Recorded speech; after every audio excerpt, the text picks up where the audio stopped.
Hello and welcome to my presentation on the intersectionality of GSRD and neurodivergent identities, from pathologization to pride. My name is Nathan Osborne and I'm an integrative counsellor. I'm also a Pink Therapy Advanced Accredited Gender, Sex and Relationship Diversity Therapist. I work in private practice and occasionally deliver training on queer identities and intersectionality. Please note that during this presentation, I'll be using the correct language that I have available to the best of my knowledge at this time. Language in the GSRD and neurodiversity field are constantly changing, so when you watch this, the language may be outdated. To start, I'd like to explain what intersectionality is. Intersectionality was first coined by Professor Kimberly Crenshaw in 1989. The Oxford Dictionary defines intersectionality as the interconnected nature of social categorizations such as race, class, and gender as they apply to a given individual or group, regarded as created overlapping and interdependent systems of discrimination or disadvantage. Someone's intersectional identity can include racial identity, gender identity, sexuality, disability, and nationality. Other categories can also be included, but this gives you an idea of the systems of oppression in which people face. And this is relevant to this presentation because we are discussing neurodivergence, which may be included in disability, depending on how you view it, and gender identity and/or sexuality. And of course, neurodivergent GSRD people may identify with more oppressed intersections. For example, I'm a mixed-race neurodivergent male with a trans history. Next, I'd like to explain what GSRD means. GSRD is an acronym which stands for Gender, Sex and Relationship Diversity. The National Counselling Society defines GSRD as an all-encompassing term. GSRD positions gender, sexuality and relationships as broad categories rather than specific singular identities, such as, for example, LGBT. It allows for the recognition of shades within sexuality and gender, and that we humans are so much more complex than a definitive relationship. This is allowing us to acknowledge and embrace our nuances. Throughout this presentation, you may hear me reference GSRD people as queer, as this is also a term that has been reclaimed by the community in recent years. So, what is the difference between neurodiversity and neurodivergence? You may have heard or seen both terms be used, which can be confusing. Neurodiversity is the term used to express that individuals possess different neurotypes. Some are what is termed neurotypical. Their neurotype is considered to be reflective of the majority of the population or typical, and others are considered to be neurodivergent. Their neurotype differs from the norm. A neurodivergent refers to an individual whose brain is atypical. Types of neurodiversity include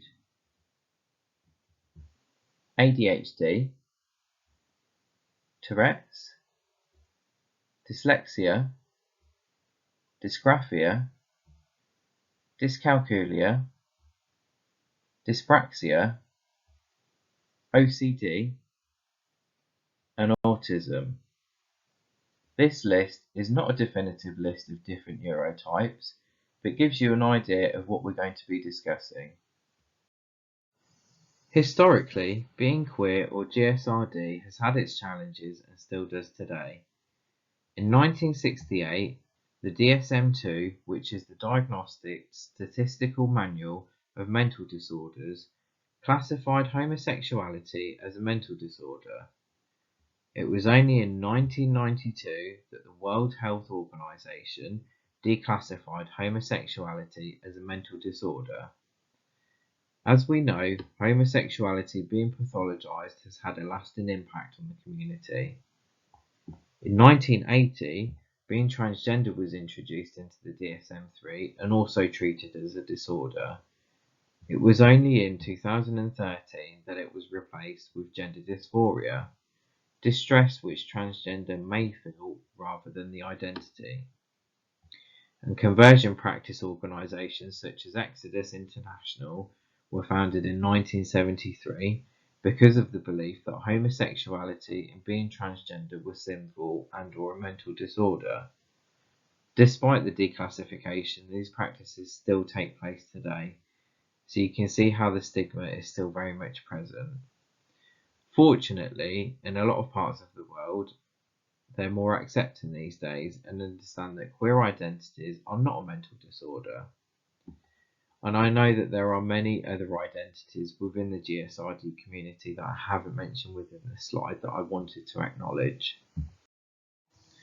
A lot like GSRD history, neurodiversity history was heavily pathologised too. Most research I've found relates to autism. Autism was pathologised, and the term refrigerator mother theory was coined by Austrian psychiatrist Leo Kanner in the 1940s. Autism was seen as a sign of failure by the parents and was thought that if the child was autistic, it was because the mother was cold towards the child. It wasn't until the 1970s that this theory was finally debunked. And it wasn't until the 1990s that autism was spoken about in a positive light by Jim Sinclair, who himself is autistic.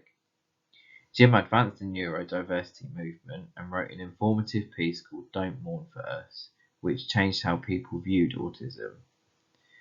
Many people have been misdiagnosed or not diagnosed at all and have struggled through life, which was due to lack of understanding by clinicians, which then leads on to neurodiversity being discriminated against. UK laws do offer some protection for neurodivergent people under the Equality Act of 2010. However, this comes under the umbrella as a disability, and not every neurodivergent person considers themselves to be disabled. In 1952, autism was published in the DSM-2 as a psychiatric condition. There have been changes to descriptions throughout the history of the DSM, and in 2013, the umbrella diagnosis of Asperger's was removed as there were problematic connotations attached to this, and we now have more research. Now that we've briefly explored the history of being queer and neurodivergent, it's important to recognise the double layers of trauma in which people with these identities face. Myers' minority stress model describes high levels of stress faced by members of stigmatised minority groups, such as those that I mentioned when I talked about intersectionality. Minority stress may be caused by a number of factors, including poor social support and low socio-economic status, interpersonal prejudice, and discrimination, which are things that queer neurodivergent people face. We're now seeing an emergence of queer neurodivergence, and I wanted to share some statistics that I found in relation to this. A study found that people who do not identify with the sex they were assigned at birth are 3 to 6 times more likely to be autistic than cisgender people. AFAB people, which means assigned female at birth, and cisgender females are persistently underdiagnosed with neurodivergence. ADHD and autism are misdiagnosed by clinicians as other behaviour patterns or conditions in young AFAB people, and this is due to the way in which AFAB people often have a quieter presentation and are socialised as girls, and therefore do not have the traditional neurodivergent traits which the diagnostic criteria include. A 2018 study found that almost 70% of autistic people identify as non-heterosexual. Neurodivergence is more common in the LGBTQ+ community than in cis-het people. And in the past couple of years, we've also seen a rise in queer neurodivergent creators, entertainers, and artists. And in the past few years, there seems to have been an emergence of queer neurodivergent therapists. Perhaps This is due to feeling a little safer in the world and being able to practice as a therapist without being pathologised ourselves. There is harmful misinformation about the overdiagnosis of certain neurodivergent identities, such as ADHD. However, this is far from the truth within the queer community. GSRD people are less likely to receive the healthcare that they need because of discrimination within the healthcare system related to their sexual and/or gender identity, which then results in them being less likely to obtain a formal diagnosis and aftercare. One question I hear a lot, and I've asked myself, is why? Why is there an emergence of queer neurodivergent people? Well, we don't have all of the answers, and there has been some research to suggest that neurodivergent people are less likely to adapt to social norms and that they're more likely to question and explore their gender and/or sexual identities. However, we fall into the trap of pathologization if we continue to ask why. Much like questioning somebody's gender identity and/or sexuality, there needs to be an acceptance of queer neurodivergence. And due to the many layers of financial, inaccessible, and discriminatory barriers that often prevent marginalised people from receiving formal diagnosis, self-diagnosis is generally accepted, especially since the amount of neurodivergent support services, specifically for adults, is incredibly limited, particularly for queer people too. And for many people, self-diagnosis empowers people's understanding of themselves, and they're able to seek out self-help resources and tools. Now that more and more people are coming out as queer and neurodivergent, I wanted to understand how people felt about their identity. So I asked 5 people who identify as GSRD and neurodivergent if they felt pride in their identity, and these are some of the things that they said. Yes, I feel pride, although sometimes I feel more pride in my queerness than I do in my neurodivergent identity. This is perhaps because I came out at a young age, whereas I was diagnosed as an adult, so it's something I'm still processing. Someone else said, I think taking pride in my queer sexuality and gender has helped me to move past shame in other areas which are also coded by society as failings and not normal. This being queer has helped me a lot in also finding pride in being dyslexic and dyspraxic. Someone else said, sometimes I do and sometimes I don't, and I feel ashamed of it. There are 2 intersections here, being neurodivergent and being queer. Being queer in my Asian culture and family has been difficult. Being neurodivergent is harder. It's invisible and I'm classed as odd and different. Another person said, yes, and there are lots of layers to that. There's something I find very empowering about embracing these parts of who I am and choosing to label myself, when society at large is intent on othering people like me, especially when the words queer and autistic only ever had negative connotations for me growing up. Choosing to see difference as something to be celebrated. Taking pride in my identity is a radical act of self-love, but in doing so is also an act that singles me out as other. And someone else said, yes, as I've gotten older, more so, but there is still some shame, but less and less. As you can hear from the different accounts from people, the things that impact them are the issues that I've previously discussed in the presentation. On the whole, the response was generally that they feel some pride in their queer neurodivergent identity. I wonder if I'd have asked the same questions 10 years ago if I'd have got the same response. I also asked the same 5 people what would be helpful to GSRD neurodivergent people going to therapy, and this is what they said. I'd expect my therapist to be aware of neurodivergence.